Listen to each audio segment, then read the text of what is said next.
Hey, this is Dave with the Shepherd School, and today what we're going to do is look at our beehives, kind of our yearly maintenance. Now, I'll tell you, I'm not an expert with bees. I'm mostly a beehaver, not a beekeeper. If you look at my beekeeping videos, you see that the hobbyists yell at me and the professional beekeepers yell at me. But then again, I'm not doing this. I don't have a big pollination contract. I don't make a lot of money with honey. I make more than what I'm legally allowed to sell, which is about what I'm trying to do. I don't do it to try to save the environment, even though I know that's a good reason to keep bees. Mostly the reason I keep bees is to have honey if something happens and I can't go to the store and buy sugar, right? Basically, we're just sort of keeping a couple of seed hives going, sort of gaining the skills in case we ever have to expand out and get a lot. So my goal is to do as little as possible and get the most honey as possible. Try to keep the bees as close to wild, where they don't need a lot of input from me, right? And so with that in mind, I don't do everything typically like a lot of typical beekeepers. And so, if you want to go see the Fat Bee Man, all the other guys on YouTube that make real cool bee videos, be my guest, right? But if you want to have bees and do as little work as possible, that's what we're trying to do. So, let's get to what we're talking about. Today what we're going to do is just sort of do our yearly maintenance on our bee boxes. Bee boxes are pretty expensive, and so we want to ensure that they last as long as possible, so we need to do yearly maintenance. There are the beehives that we're going to paint, and along with a couple of screen bottom boards and some top covers. What we're doing for each individual bee box is I've got a little chisel here, get a scraper, and we're on the inside, any like burr comb here, we're just scraping that off. Not trying to make it clean, not trying to get rid of the propolis on the inside of the box, but here in the channels that the frames sit in, we're just sort of scraping that out.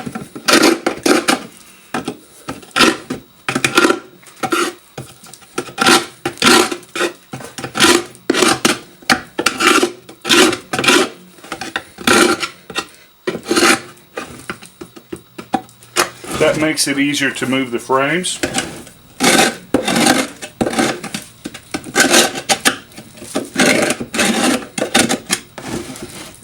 And then along the top here, we're scraping any propolis off the top.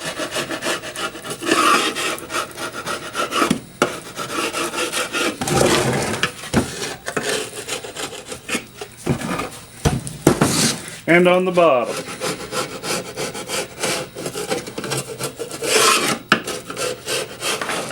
Because we're just going to take some sandpaper.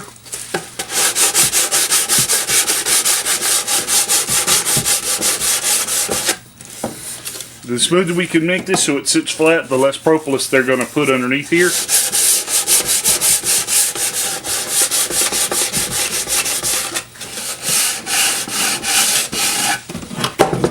And then we're just going to sand the outside just to get kind of rough it up a little bit, to take any mass dirt off, rough it up, because we're going to then paint them.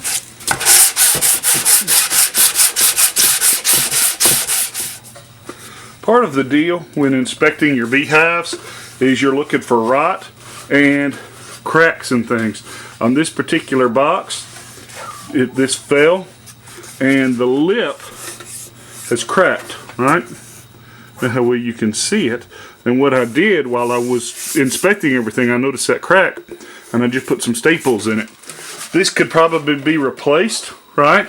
But since I calculate a full-up beehive with all the boxes and bees about the cost of a Glock, I try to save as much as I can so I don't have to use my resources. And so I'm going to try to get another year or two out of this by fixing that crack. Okay, so those are sort of the things you need to look for. When I first started doing the bees, I would paint the inside of the top and the bottom of the boards. Okay, I found that that's not really necessary. Okay. And so to save time, I'm just going to paint the outsides, and I've stacked them. Now, that might seem a little crazy, but here's the deal. Okay? you have to pry these things apart as you use them anyway, and they get propolis and stuff all in them, right? So these boxes are made, or they're used to being pried apart, right?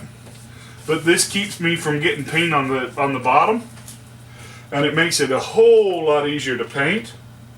Okay, and really, to make it even simpler, what I did on a couple of these boxes, or on one side, I just cut a piece of wax paper and sort of stuck it in the back between the boxes so I could just peel it off. But by doing this, it just makes it so much faster to paint.